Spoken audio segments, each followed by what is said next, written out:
Well, I had the opportunity to have lunch with Mr. Gonzalez, and I have to say that he is a very charming lunch partner.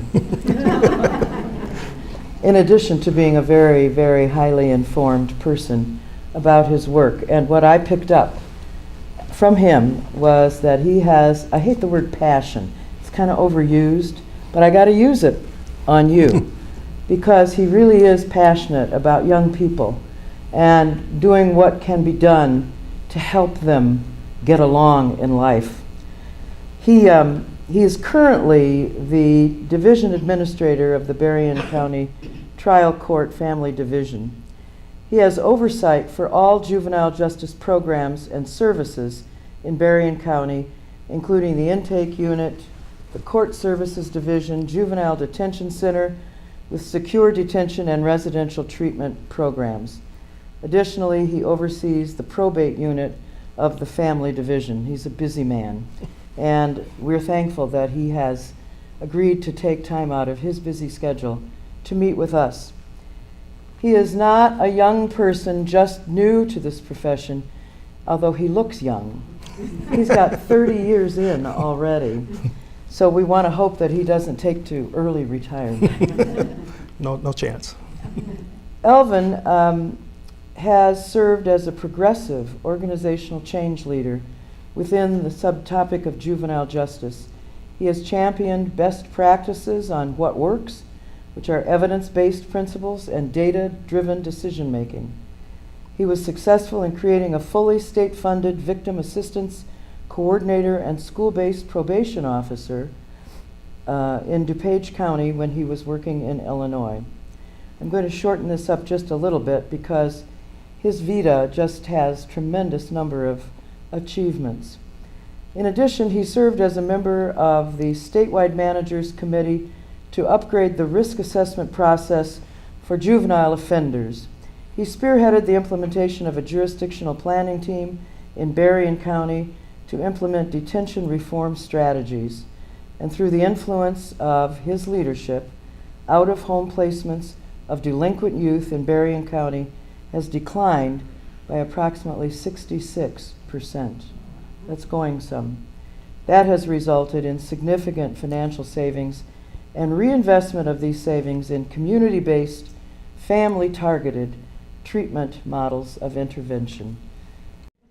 Mr. Elvin Gonzalez, thank you for coming, and let's give him a warm league welcome. Thank you.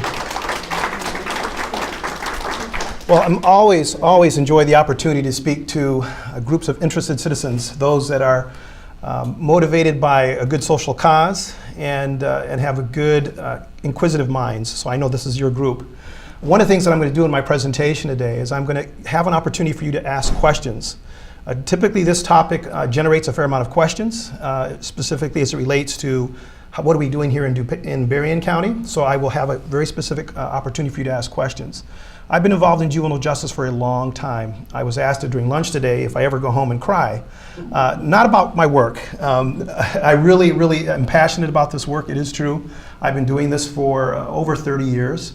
And I've worked in the court system in Illinois, in DuPage County. I was a juvenile court director there and worked in that court for 16 years before coming here to Berrien County, and I've been here for 14 years. When I arrived here, one of the things that they tell you this story that when you move out of the city, you move to the suburbs and you move to the country because there's no crime there. And I was surprised somewhat by the level of delinquency that I found, and then not surprised in some other regard. So what I want to speak with you today is about breaking the school to prison pipeline. This topic is getting national, international attention. This is a really systemic view of some what we call bad practices, I think, that we got into as a community, as a society, that actually push kids more into the juvenile justice system than away from the juvenile justice system. One of the things that I'm also very fine with considering is I would be very happy, a very happy man and a very happy administrator if we saw less and less kids coming into the juvenile court system. I have a philosophy that basically says if you were to look at the community, there are many youth and families who live in a community. There's a portion of those youth and families that may get referred to the juvenile justice system, but I believe we should have many off-ramps that divert kids and families away from the juvenile justice system. I don't believe that kids need to come into the system to get the help they need, and we'll talk a bit more about that. So I'm going to take you on this journey. It's called the School to Prison Pipeline. And the way I'm going to structure this is I'm going to give you a little bit of a backdrop of what is the School to Prison Pipeline. I'm going to share a little bit of information from a data perspective about what are the factors that put kids at risk of entering the School to Prison Pipeline. I'm also going to talk about what are some things that are happening locally and at the national level related to this, and then really get to some practical strategies. And then we'll have an opportunity for you to ask questions. Does that sound like it will cover what you're interested in? Yes. All right. So again, if you have questions, please hang on to those and we will cover those. So, what is the School to Prison Pipeline? Well, there's a number of things that relate to this. And for those of you who remember back in the day when you were in school, there was a series of things that would happen. And what I'm going to show you here is a comparative. How many of you are educators or have education in your background? You were a teacher, a principal, administrator, so majority of you are educators. How many of you, and you don't have to raise your hand, may have had a suspension, a detention experience as a young person, or you know somebody who had a suspension or detention? So what you're going to see on the left is kind of a comparative experience of what schools are looking like now. We've invested a lot in what I call technology in schools. We have surveillance cameras, we have guards, we have metal detectors, we have police on campus in many schools. We have searches that occur, whether it's locker searches, where dogs come in and do locker searches. And it's interesting that a lot of the revenue that's been allocated to schools, some of that revenue has been to enhance their hardware, as I call it, making the conditions in the school very custodial-like and almost, safety and security issues, and maybe not necessarily looking at the infrastructure and the other areas. If you look on the right side, these are some of the things that we have not done as much in terms of investing in. A lunch partner was saying we really need to have counselors in school.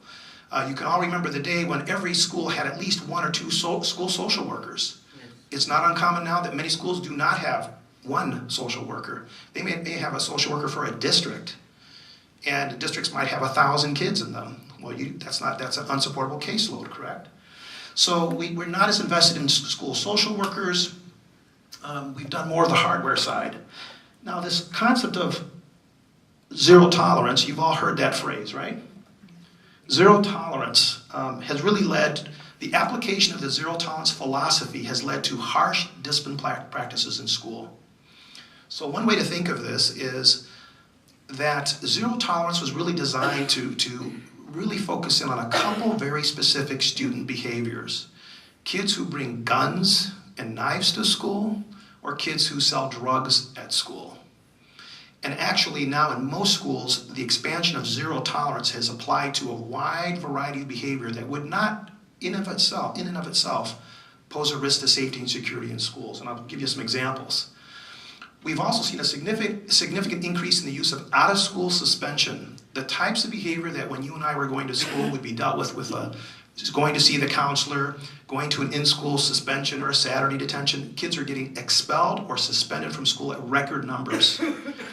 And we're going to talk a little bit about what that does to their academic trajectory. You can see on the right side, we've had school districts that have closed schools. Some of that's due to funding issues, population migration, and so on. And we also see kids that are LGBT, is lesbian, gay, transgender. Those kids have become scrutinized more, and in some cases subjected to more harsh disciplinary responses. But here's an interesting figure. So, 3 million kids receive an out-of-school suspension annually. 3 million kids are in out-of-school suspension. 70% of the kids that get involved with police contact, school-related arrest, are kids of color. And when I say kids of color, I'm talking about a category of kids that involves Hispanic, Asian, African-American students. So they are disproportionately experiencing police involvement in schools. There's a racial disparity as well under suspensions. If you are a white student, you have a 1 in 20 chance of being suspended at least once. If you're a black student, you have a 1 in 4 chance of being suspended. Substantial difference in the application of some of these practices by race. So, and one thing I will also share with you, I'm going to make a copy of my presentation available to Liz, and so she can send it out, and you can have a copy of this presentation. I'd be more than glad to share that with you. All right. So, what does this mean in real, practical dollars? We all know that right now schools receive about $7,300 per student per year to educate that child and to have them in a school setting. It costs about $40,000 a year to lock somebody up and put a person in prison. One person for 1 year is $40,000. If you look at do we invest in better educational practices? Do we invest in better public policy? Or do we invest in hardware, prisons, jails? Just from a pure economic standpoint, you can see where our investment really needs to be. Let me give you another example. If you take kids from their families and you put them in foster care, it's going to cost you about $14,000 a year. If you put them in a private institution, it's going to cost you $69,000 a year. If you put them in our detention center, it's going to cost $61,000 a year. And if you put them in a state facility, it's going to cost you over $100,000 for one kid for 1 year. So when you look at the cost of keeping kids in their communities, keeping kids and helping them be successful in school, or sending them away to places, it's much more expensive to use custody facilities. That's pretty straightforward. So I want to show you this quick video, because this really lays out the foundation of the school to prison pipeline and gives you a broader context to consider. So bear with me while I get this started here.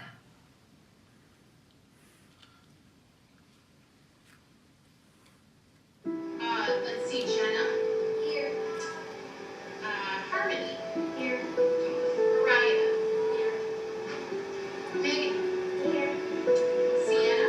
Here. When I was younger, I used to get suspended a lot, actually. And it was really tough for the teachers to help me because I was so far behind. So I guess I was a real jerk to my teachers. It all started with not going to class. Not just truancy, but I got into more trouble with drugs and running away and just the people I was hanging out with.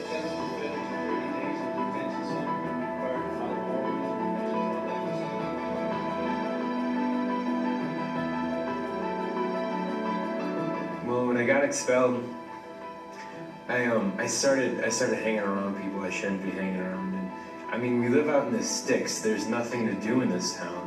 So I started drinking. I ended up running into someone else.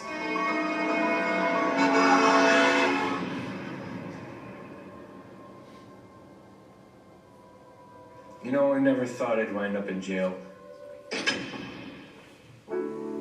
This initiative has a very simple premise, and it is to keep kids in school.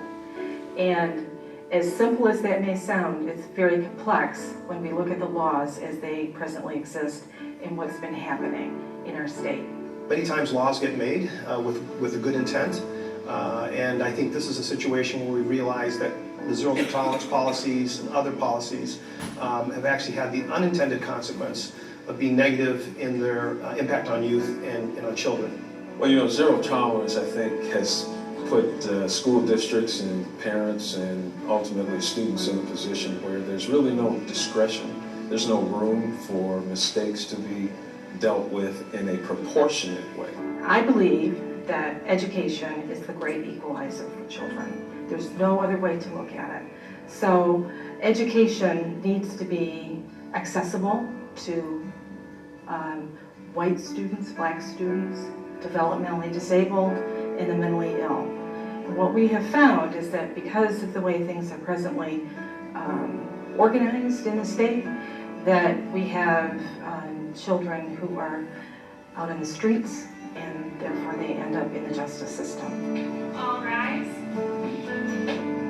Be seated.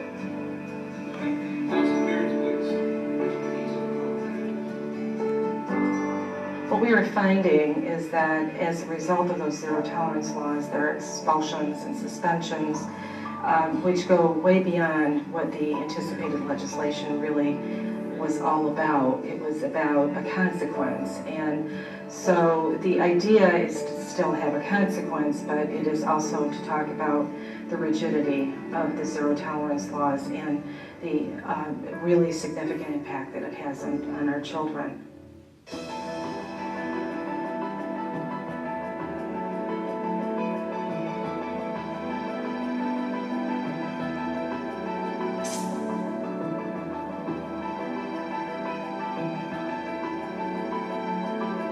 It's really important that we keep our kids in school, because we know in law enforcement, if we can't keep them in school, unfortunately, they're probably going to be in our system, and we don't want that. And it could be from any economic level. Sexual assaults, domestic violence happening at home, those things can also affect truancy and academic achievement. We are here for truancy in the school-to-prison pipeline and something also called chronic absenteeism. And the idea is to be able to educate children and make sure that they're in school. The other thing that I see as being a big issue is not only addressing the kids being absent from school, but also addressing the reasons why. And for me, one of the biggest reasons is that there's something going on in the home that is not allowing this child to develop and make school a #1 importance. So we have created programs in order to give families the resources and answers they need in order to create that safe, healthy family environment. Yes, where's Xavier? He's gone for a little while. Education needs to be an assumption of childhood. In other words, we need to put this bubble around them so that they can enjoy education and they can enjoy what it benefits them long term as an adult. And not only them, but also our communities and our state. And that really is the topic here, is that if we don't intervene at a level that is constructive, then we will have destructive things happening to our children. Our goal is that all youth graduate from high school. It, again, sounds very simple, but complex in the making. We're challenging our school boards in Muskegon County to really look at the policies that they have in place, they may have had in place for 20, 30, 40 years, and asking them to re-examine the policies regarding suspensions and expulsions.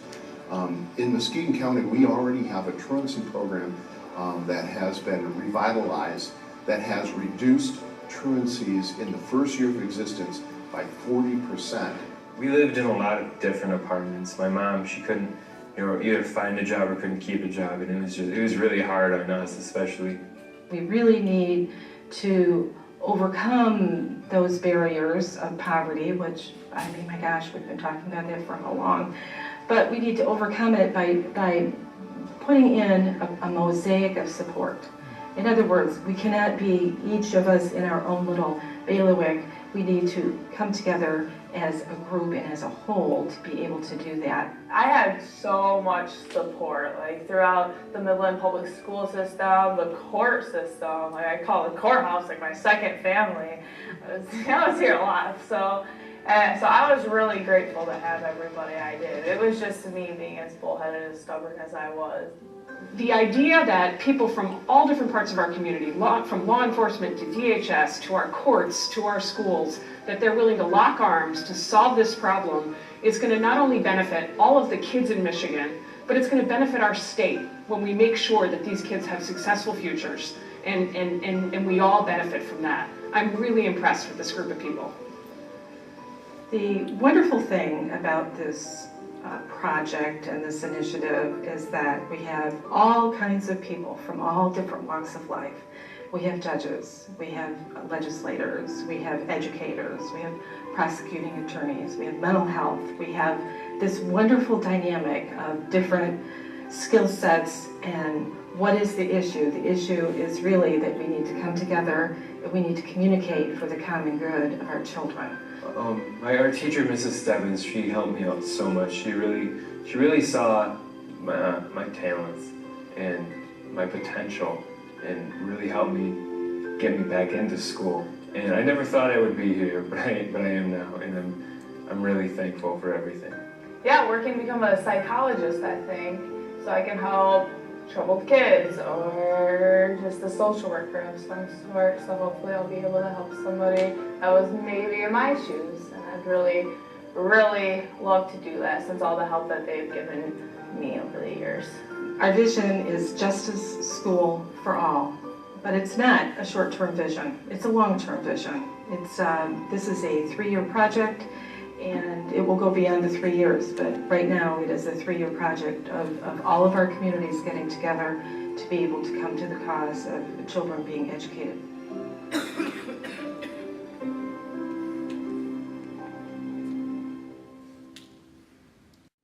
So hopefully that gives you a little bit of a backdrop. And let me get out of this.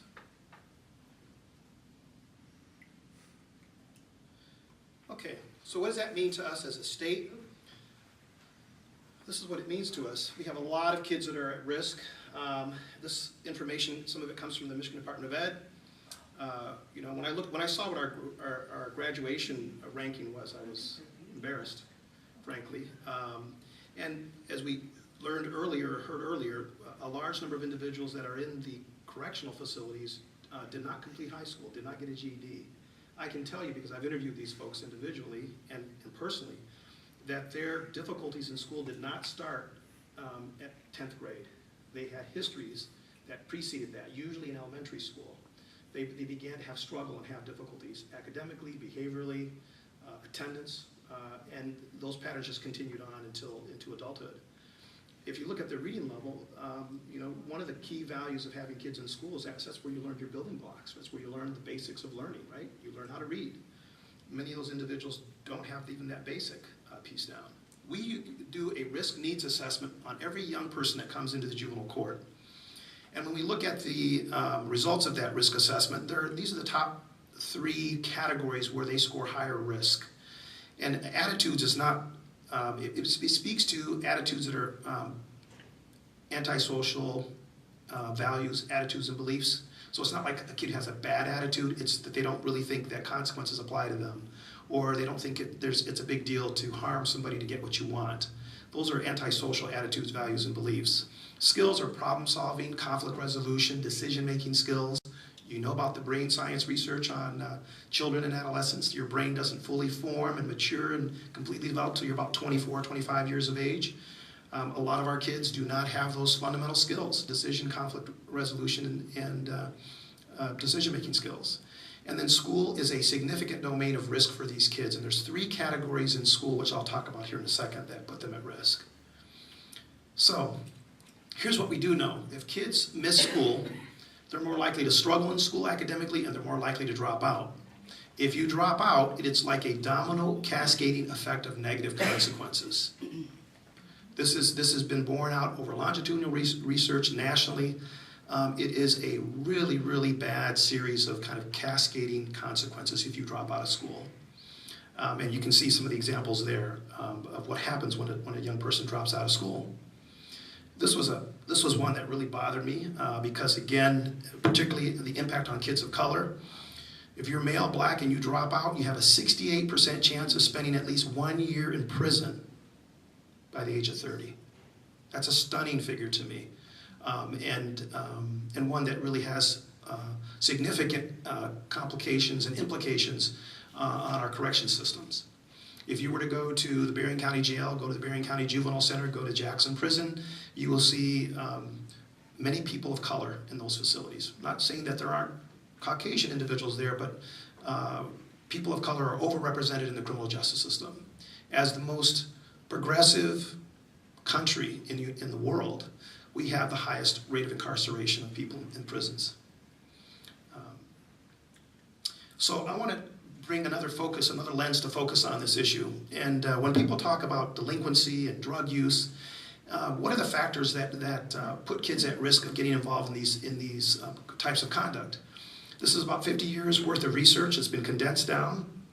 And much like truancy and not going to school, there are a number of factors, but they tend to group in these areas. They tend to be related to the family functioning, the peer group you hang out with. You might have all had your grandmother say something like this: birds of a feather flock together, right? There's some truth to that. And then they have difficulties in school, difficulties in their community relationships, and then there's some individual characteristics that the youth has themselves. Well, here's the causal model of delinquency. And if you look on the left, starting on the left with the family and school, those are the two primary domains that if a youth is having difficulty in these two domains, it will put them at escalated risk of getting involved in delinquency. And there's subcategories under each of those. So if you live in a family where there's low parental monitoring, that basically means your parent doesn't know where you're at. They don't know who you hang out with. They don't know who you associate with, what you do. You're kind of out of sight, out of mind. That's not a good thing, especially for an adolescent. If there's low affection, there's not strong bond or relationship in the homes between the kids and the parents. That's another risk factor. If there's a high degree of conflict in the home, it doesn't necessarily have to be a high degree of conflict between the child and the parent. It can be conflict between the adults in the home. So that incorporates things like domestic violence, substance abuse, the parents having police contact and legal involvement. That's a significant risk factor. And then the one that really is kind of drives the point home of my presentation with you today is in school, if you have poor attendance, poor academic performance, and low school involvement, that is a fast track to delinquency. As probation officers, when I train probation officers, I tell them when you think of school, I want you to think of 4 variables: grades, attendance, behavior, attachment. If a kid is having problems academically, if a kid is having problems with attendance, if they're having problems behaviorally, and they have no positive pro-social connection with someone at school, not a good combination. That's an increased risk for delinquency. That makes sense, doesn't it? Yeah. When you think about that. And the middle part of this model kind of talks about the flock together kind of concept, where if I'm not in school and it's 11 o'clock in the morning and I'm not in school, I'm probably not home doing my algebra. I'm probably hanging out with other kids that aren't in school. Or I might be in my room on a computer playing video games for hours and hours on end and connecting with friends through social media, because that's a whole nother evolution of this, is kids connect now through social media and kind of support each other not being in school through the social media connection. So one of the things we did here in Berrien County, as you saw by the earlier school to prison pipeline video, we convened a group of individuals to begin to tackle this issue in Berrien County.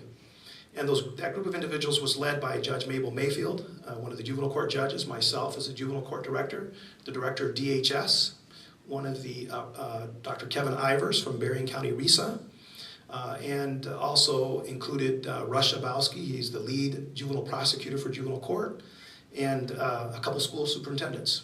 And we got together and we began to focus in on a very targeted area of intervention. And this is what we wanted to focus in on, which was chronic absenteeism. And I'll explain what that is in a minute. But we wanted to do something that a lot of communities didn't really focus on. We wanted to go to the front end of this problem. So one way to think about this is that we can, I think there's appropriate interventions we need to do with high school kids and middle school kids and kids that are transitioning from high school to maybe work. But I like to get upstream on this issue and go to really at those early years. It is those patterns, habits that we form in the early years of our education that are predictive of our long-term outcomes. Does that make sense? Right? So our target is a very specific target of kids. It's the kids that are in grades K through 5. So if you're in 5th grade, you're approximately how old? 10, right? 10, 11, on either side of that, but you're about 10. And what the research is showing is that if you can intervene effectively on that front end, you cut by more than 2/3 the possibility of negative outcomes if you get and do your targeted interventions up front. So I like to use the example that by moving upstream and targeting a particular vulnerable population of kids, we can have a longer-term positive benefit than trying to catch the kids at the very end. Not that they don't need intervention, they need intervention as well, but we can really make a significant difference on the front end. So this is how we define chronic absenteeism. It's when you're absent, whether it's excused or unexcused, for 10% or more of the enrolled school days. That's a very particular definition. Some schools say, well, you're not really absent until you've missed 10 days of school, or you've missed a percentage. this definition is one that's being embraced quite yes. I'm sorry, how many enrolled school days are there? I'm trying to figure out what 10% is. 180 days. Oh, 180. 180 days. Yeah. So 10% or more of the enrolled school days. So for example, this would capture if a kid transfers into a school district and they missed the month of September, right, because they were in another school and they came to your school and they started missing school, it'd be the number of days enrolled in your school. So a number of enrolled school days. It's a more accurate way to actually capture it.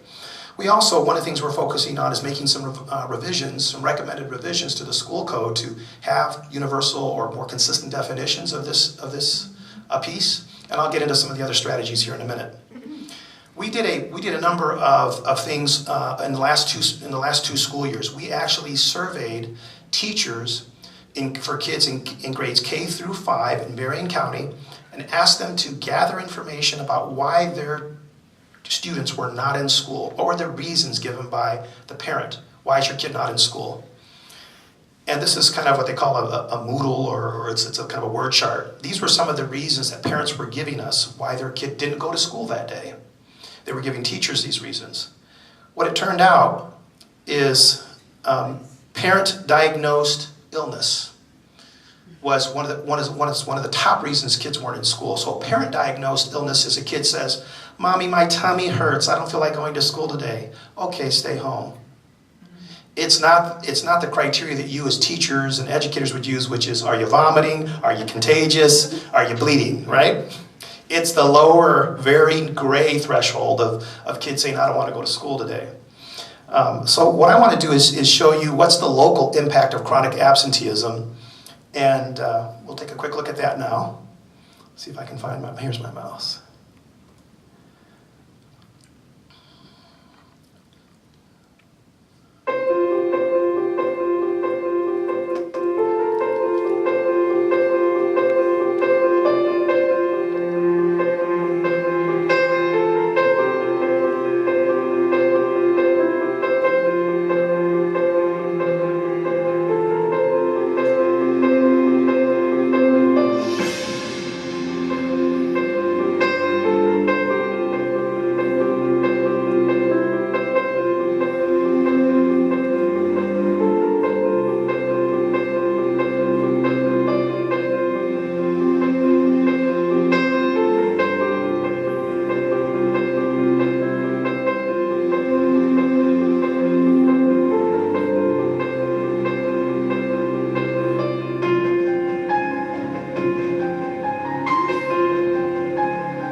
Video, which gives you kind of this is drawing it right down to our county, was produced in partnership with Berrien RISA, and a copy of that video was distributed to every pediatrician in Berrien County.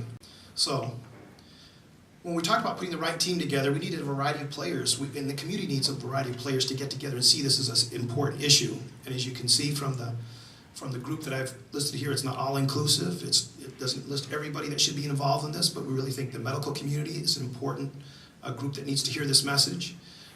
We've got folks at DHS, Department of Human Services. In fact, they just had a policy change 2 years ago where a parent who does not consistently send their child to school risk losing certain benefits if their child is determined to not be in school. Now, there's some mixed opinion about that because the entire family loses that benefit, not just the student. And there's some unintended consequences, I think, that concern us about that. But we also need community organizations, business community to support this idea of good school attendance. So going back to the concept of how do we change systems, We need to have interventions that help families function better. We need to make sure that we're supporting kids, schools, and the community is supporting them, and that we can reduce their antisocial or problem behavior.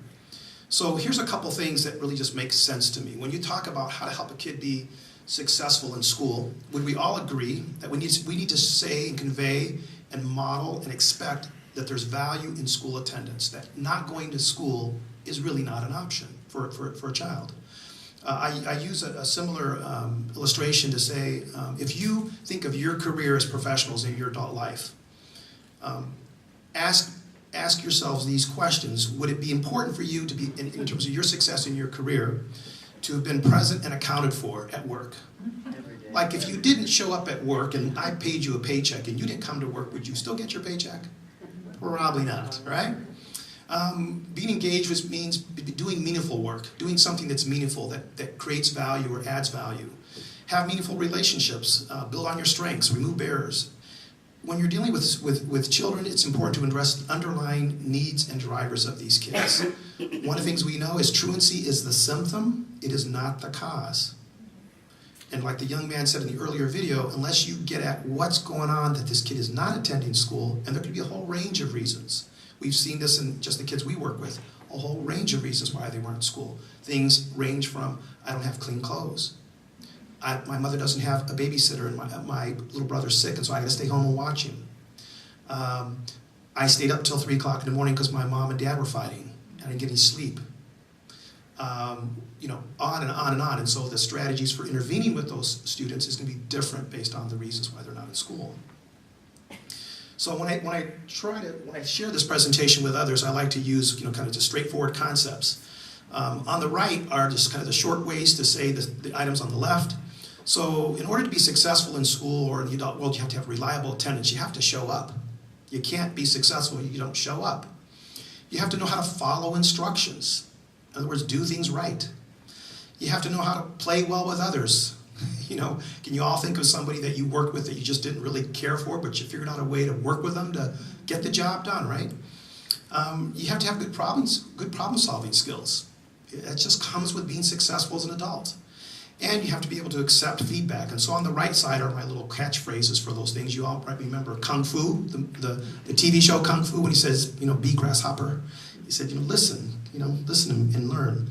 So would we all agree that these characteristics, these traits are important, not only for you as an adult, but they are also directly applicable to kids? Sure. They need to have reliable attendance. They need to learn how to follow directions or instructions. They know how to learn social skills, to get along with peers and adults. They have to have good problem-solving skills, and they have to be open to feedback and criticism and growth, right? Okay, so what does this mean? It means everyone has a role. This issue of chronic absenteeism is not an issue that only the schools need to deal with, or only the teachers, or only the parents. Everyone has a role. When I was young, my dad did not give me the option of not attending school. It wasn't even an option on the table. You go to school. It's not, do you want to go to school? No, you go to school.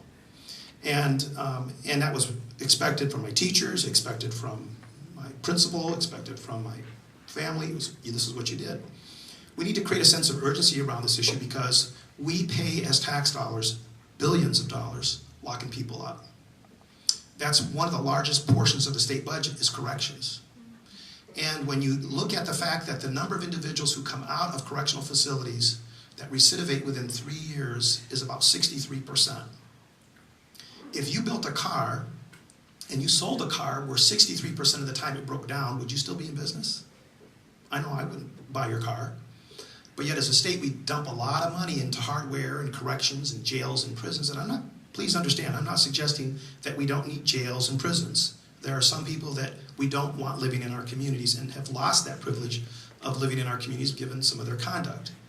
But I would also suggest that there are many people we could keep out of jails and prisons and reduce the number of people we sent to jails and prisons if we did some of this front-end work better. We need to target our interventions, and we need to measure impact. If we don't measure it, it doesn't matter. We need to collect data. So when you think about this, you have the child there in the middle. You have the individuals or the systems that have the most direct impact on that child kind of start out in this earlier part or the closest part of this concentric circles, and it works its way out. But one way to think of this is that this kid is embedded within a series of systems. How many of you have heard this term called Matryoshka doll? It's the little Russian dolls, right? That you open, you turn the top, and there's another doll inside, another doll. In a way, this is what happens with our kids. Our kids are embedded in systems. And those systems start at the core with whoever's raising them, their caregiver, their family, and then their extended family, and then their neighborhood, and then into the school, and into the community. It expands out.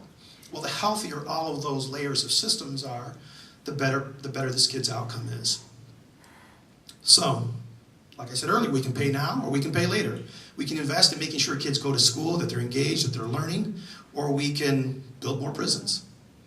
And I know where I want to put my money. Even as a juvenile court director, I know where I want to invest my money. So what can we do? This is another conversation that we had at lunch. If you can think back of yourself and when you were going through the most difficult times in your life as a teen or early adolescent, can you think of one person, may have been a family member, may have been a teacher, may have been a coach, may have been a neighbor, somebody that made a difference and said some words to you or gave you some encouragement or gave you, believed in you, that helped you become who you are today? We all probably can think of one person at least that did that. For many kids, you can send a kid to school, but if they don't have a relationship and a connection with somebody in that school, the school is just a place. They're not connected. So it's important that we build relationships with kids and keep them engaged. Kids like predictability, believe it or not. They'll tell you they don't like structure, they don't like schedules, they don't like rules and limits.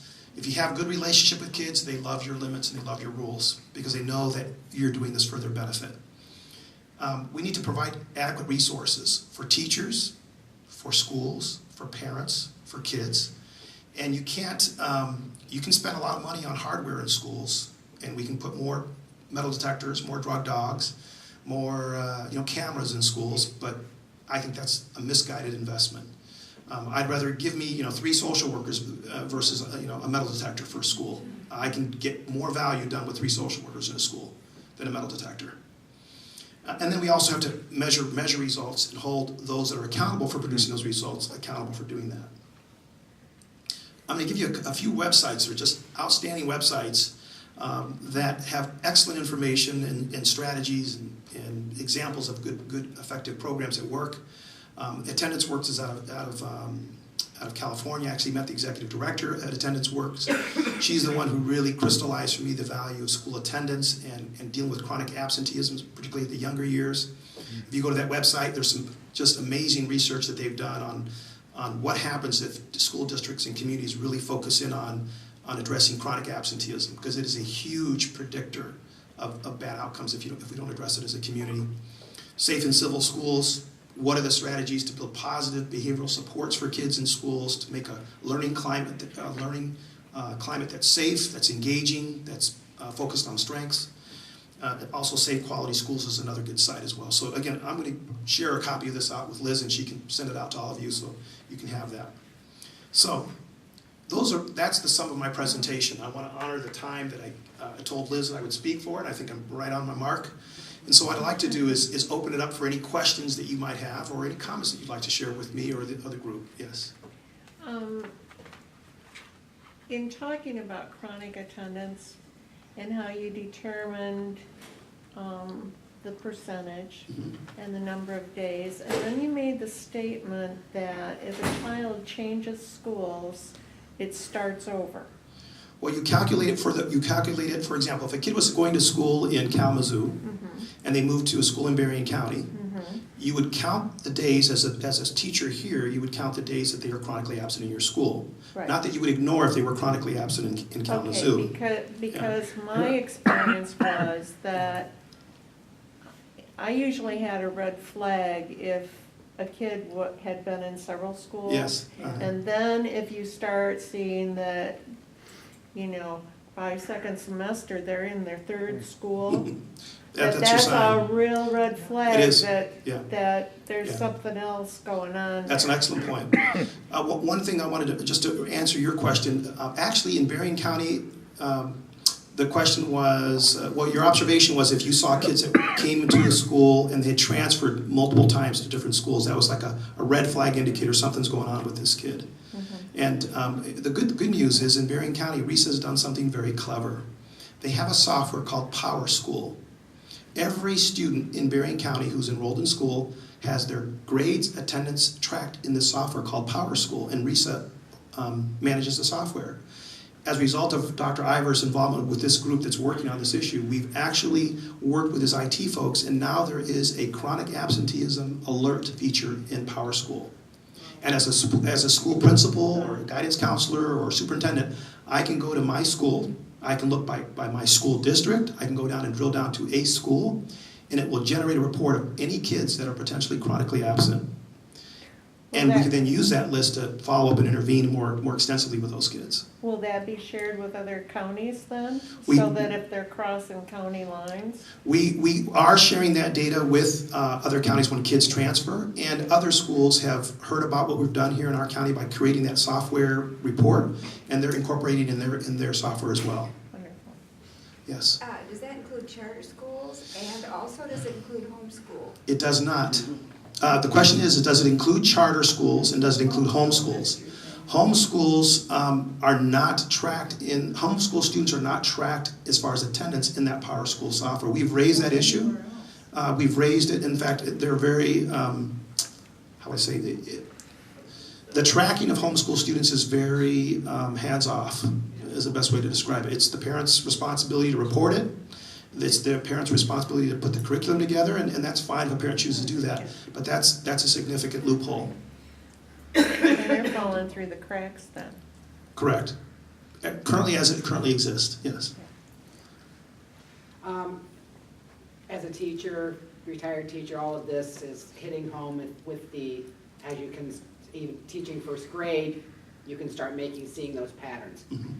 One of the things I think that we fail to realize, or maybe we don't fail to realize that we haven't figured out how to solve it, is that when you're giving lists for excuses as, somebody is sick and they have to stay home, a parent has to make a decision on whether or not they lose a day's pay at work because they don't have an employer that has sick days, as opposed to the education, so they have to make a decision. But has this group, are there other people that are trying to figure out how to, or transportation? I mean, if your car breaks down and you miss the bus, you don't have a car, you don't have a car. So have you figured out a way to kind of work in the social, which is probably a whole nother thing altogether, I realize, but... It's a great question. Your question is have we figured out a way to involve the social interventions for some of those factors that may be family or home related that are reasons why the kid is not in school? Yes. In fact, what we did is this group that's been working that I mentioned earlier, we invited many of the CEOs of the child-serving social service agencies, did a presentation similar to this with them, and then we also worked with Kelly Campbell is the Assistant Superintendent of General Education at RISA, and she's been convening parent forums to have the parents tell us, this is what my barrier is to getting my child to school. And some of those things that have come up have been things like transportation, childcare, and so on. So really, it's the point you make is really well taken. It's really looking at what are those driving causative factors, and then what are the strategies we need to implement to impact that. So that's one of the things that we're doing, and we've even looked at, can we assist parents with carpool arrangements? Can we assist parents with childcare arrangements so they don't have to leave their older child home to watch the younger child? And so there's a number of those things that have occurred, and when we saw the issue about medical appointments, we began to talk to doctors and say, just like you tell an adult who comes to see you, you're released to return to work, we would love for you to tell your parents and these children, you're released to go back to school. Because what we're finding is when kids go to a 10 o'clock doctor appointment, they don't show back up at school. Right. Or a 9 o'clock doctor appointment, they're out for the day. Parent takes them to Chuck E. Cheese or whatever, that kid's lost a day of instruction. So we've talked to the docs about, hey, kid comes in, sees you for a 15-minute appointment, tell the mom, take him back to school. We've even talked to doctors about maybe doing wellness clinics at schools. So kids don't have to be taken from school to go to a doctor's appointment. The doc can stop in and do wellness checks and kids, maybe misses 5-10 minutes of a class. Or make evening appointments or weekend appointments, exactly. Those questions. The first one was just an observation that we really need to put a priority in having school nurses, because they can be the kind of front line of observation, detection, potentially of any child abuse or neglect, and they probably have a better handle on kids' medical conditions and physical health conditions, and I agree. Again, that's a resource priority allocation, just like social workers are, right? Yeah. Exactly. But what's the price that we pay by not investing in that? And then the other question you raised was, I'm sorry, I just went blank. What was it? Reduced lunch. Oh, free and reduced lunch, yes. Our the database that we're using to track these chronically absent kids can indicate whether they are currently receiving free or reduced lunch. We do see a higher rate of chronic absenteeism among those kids who are receiving free or reduced lunch. We think, again, that can be related to economic factors or other stressors on the family that they're struggling with. And so one of the things that we've done is we've approached the director of the Department of Human Services, and we are in the process of discussions to put a full-time school-based DHS worker in some identified schools, so they can be there and help connect kids and families to services that they may be needing, the social service interventions. It's called Pathways to Potential. It's been implemented in other cities in Michigan, and we have received a green light through Dr. Ivers and through Kathy Valdez, the director of DHHS, to put school workers, DHS workers in schools. The number of school social workers has dropped, and their caseloads have skyrocketed. So it's not unusual for a school social worker, for one school social worker to have 400 kids on her caseload. You can't even do triage with that. And you're right, most school social workers that are coming out of grad school with that school social work degree or school counselor degree, their focus is on academic, scheduling, career advisement. It's not really on the counseling, therapy, intervention level. In fact, we did this presentation to a group of school social workers and said, man, we would love to have some mental health clinicians in our school, because we see kids that are suffering from depression, kids that are suffering from anxiety, school phobias, that we don't have time to provide them with those services. So I've met with the director of Berrien County CMH, Rick Compton, and I've shared this need with him and said, look, the schools are looking for resources. This is another opportunity for partnership. Okay, good question. So the question was, what is our court doing to address truancy? That was one of your questions, and the other one is what type of education or of knowledge is being shared with court personnel about this issue, right? Yes. Okay, first one, Berrien County has one of the longest established truancy academies in the state of Michigan. We have a truancy academy that's operated for chronically truant students that are in between 6th, 7th, and 8th grade, and that is a partnership between Berrien and RISA, Berrien Springs School District, and the juvenile court.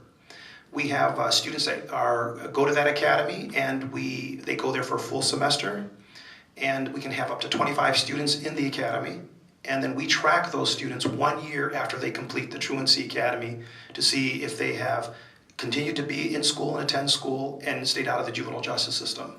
We just looked at the data last week. 78% of the kids that go to our truancy academy are still attending school 1 year later. And less than 20% of those students, it was about 18% of those kids come back to the attention of the juvenile justice system 1 year later. That program works both with the parents as well as the student, so it's a student and family intervention. It provides family counseling to the parents using a model called Parenting with Love and Limits. And we've had that truancy academy, I've been here 14 years, we've had it at least 14 years. The other thing that we do with the prosecutor's office is that we try to divert kids. If it's just chronic truancy, then we can use the truancy academy. We also have interventions for what we call incorrigible kids that haven't committed any crimes, but they're engaging in things like not following parents' rules, not going to school. And so we have an intake intervention we use with them, where the child comes with their parents, meets with us. We do a risk needs assessment to make sure that they're not high-risk kids. And we do a mental health substance abuse screening with them, excuse me, using a validated tool. And when those kids flag on that, then they're seen for a full assessment with a licensed mental health clinician, and then they're referred out for services. And so our goal is to keep kids out of the justice system. We divert from formal prosecution over 50% of all petitions received do not end up going formally before the court. We divert over 50%. Now, is there more that should be done and could be done? I think there is. I think there's more diversion that can happen at the police department level, what they call station adjustments, which aren't really used in our county at all. I think there's diversion that can happen at the prosecutor's office level. That's not as expansive as I think it could be. So there's still more work to be done. And then finally, as it relates to what are we doing as a juvenile court system, all of the probation officers that work for me are required to attend training on understanding special education law, what's an IEP, how to help a family request an IEP, what is due process hearings, what are IPE, all those things related to special education. And this year, at my recommendation, the court has engaged the services of the Michigan Protection and Advocacy Services out of Lansing and has been doing educational legal advocacy for kids that we think the school districts are not appropriately addressing their special ed or their potential special ed needs. And we have, I think, as of last count, 12 cases that are specifically being handled by Michigan Protection and Advocacy, and an attorney from that group is filed their appearance and is handling those cases on the child's behalf. You've really highlighted the need for additional education for that level. I agree. I think that when you go to law school, they don't, as a prosecutor, they don't teach you this stuff about what's an IEP and what are the special ed rights of kids. It's really not taught to them. They learn how to prosecute a case, build evidence, or present the evidence. And so I would welcome, if you are a resource for us, I would welcome connecting with you after this presentation so that we could talk about how we could schedule some educational sessions for the attorneys, both the defense counsel, but also prosecutors, because the more they know, the more they know. See, I know you didn't come here to get another assignment, but you got one. But I appreciate it, and yes, I do know the folks from Muskegon County. I know they're doing some good work there, and it's good to have you in our county. Thank you. Yes, sir. And we'll come here. Go ahead. Yes. Oh, okay. What I want to ask is, what is the incarceration rate for parents and also for the truant child? We don't. Well, one of the things that I'm glad to say is that I've been able to work with our court to drastically reduce the use of detention or incarceration for what we call status offenders. There's federal law, actually. There's federal policy that says you should not put a status offender, and they identify a status offender as far as a juvenile, like a runaway, a truant, an incorrigible kid. You should not put those kids in secure detention in basically juvenile jail. I agree with that wholeheartedly. I've been successful in getting our judges to support that. And we even have an internal policy within our court that if you are a probation officer dealing with a kid who is solely a status offender, you cannot recommend that kid go to detention. There's still that valid court order exception that's being discussed at the federal level and at the national level, because that's kind of like the loophole. But our court has embraced the idea that we don't put status offenders in secure detention. The other thing is, and I think you're referencing, you talk about parents' incarceration. Our court is reluctant to use the incarceration of a parent to impact a youth's behavior. That's a pretty extreme hammer. And we believe that there are many, many, many other potentially viable options. And other courts in other states have said, well, we'll lock you up if your kid doesn't go to jail. I think that's pretty extreme. I don't necessarily think that that is the best course of action. And I have not recommended that our court do that. Thank you. Yes. I have done this presentation to a variety of groups, as has Dr. Ivers and Judge Mayfield and others. Again, the materials that I'm talking and showing you here today are available to the public. I mean, we've pushed that out through websites, through email, group distribution lists, and so on. This message is not just a unique message to Berrien County. Obviously, the things we've talked about are applicable to many. And I just need my goal is I want to try to share information with folks who have a vested interest in this, and I think everybody should have a vested interest in this, and then have you share that information with other people. So we try to do a variety of things. We have a big push for our medical community because of those reasons I mentioned earlier. We have a big push. We actually got every school board in Berrien County, I believe, signed a resolution endorsing this school to justice partnership. And that was led through Dr. Ivers. He was a huge proponent of this. I have to say, when we initially approached Dr. Ivers about this concept of partnering together and bringing other people together, he wasn't quite sure where this was going. When he went with us to a 2-day conference in Ann Arbor, there was over 500 community teams from all throughout Michigan that went to this conference. When he read or saw the presentations about the impact of chronic absenteeism and what happens when kids are not in school, it just resonated with him as an educator. And he came back, and he's been a great partner with us at the court, and then the director of DHS also has really been a great partner. So I think, again, this is a message that bears repeating and getting in front of other audiences, and so I would welcome any other opportunity to do this. Are you working through the churches? We did have some folks from the faith community that attended this when we did a large community presentation at RISA. They're trying to figure out what's the best fit for them as a church. I mean, they see it as something supporting their parishioners and their membership. Keep your kids in school, get them there on time. Get them involved in things like the Boys and Girls Club because they have a lot of after-school support services for kids. I'm a nonpartisan presenter today, and so I'm going to stay in my nonpartisan role. I'm a juvenile court administrator, and I know what it's like when kids are not successful at home and in their schools. We see them in the justice system. I want you to help me put me out of business and have less kids coming into the justice system. The politics behind it, that's not my focus today. My focus is on let's do right by kids and families as a community, as a justice system, as educators, as partners. We're going to go here, and then we're going to go here. Yeah. I think these would be the last 2 questions. Okay. A little off topic, but I have read that the war on drugs and the 3 strikes and you're out policies have been hugely detrimental to youth. And I want to know what your take is on that. And I understand that once a person has been described as a felon or they're marked as a felon, they cannot get public housing, they cannot get food stamps, they cannot get a range of things. Is there something that can be done about that? It just seems so unjust in so many ways. So yes, the 3 strikes and you're out doesn't apply to juveniles. It applies to adults, though, and it really, it has had a lot of unintended consequences on individuals. There is a term, you'll become more familiar with this, and you probably have heard this term, but there's more discussion happening nationally about this, called the collateral consequences of involvement in the justice system.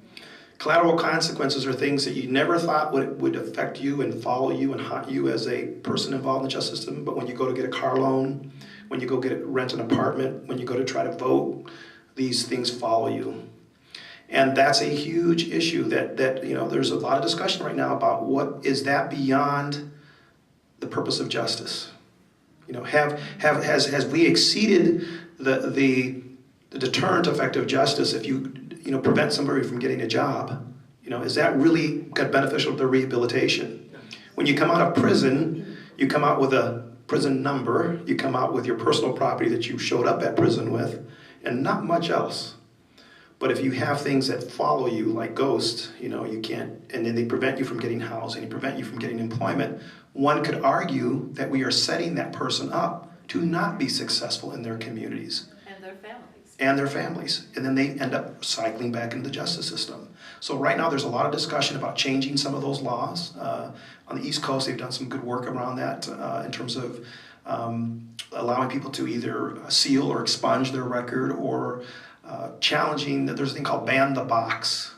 Ban the Box is an initiative to not require job applications to indicate on the application whether you have been convicted of a felony or convicted of a crime. remove that. And that can be an issue that comes up later on in the selection process, but it has been shown to be prejudicial to a job applicant to have that marked. And so people that are doing the hiring see that, oh, they've been convicted, I'm not going to even give them a chance. There's an initiative called Ban the Box to remove that.